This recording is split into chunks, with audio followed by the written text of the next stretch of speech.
বলুন শীতের আড্ডাটা কেমন দিচ্ছে দেখি। পরশুদিন কিনলাম তো 150? না, 100 গ্রামের দাম 50 টাকা।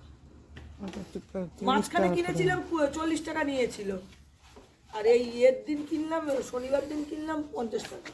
দোকানে বলে তাই একটু দাম বেশি। কোথায় আমাদের দোকান?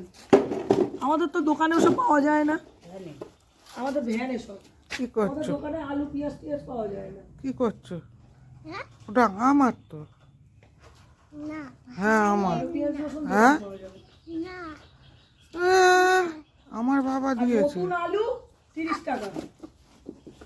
না দিতে হবে, আমার বাবা দিয়েছে ওটা। এখান দিয়ে যাবো না।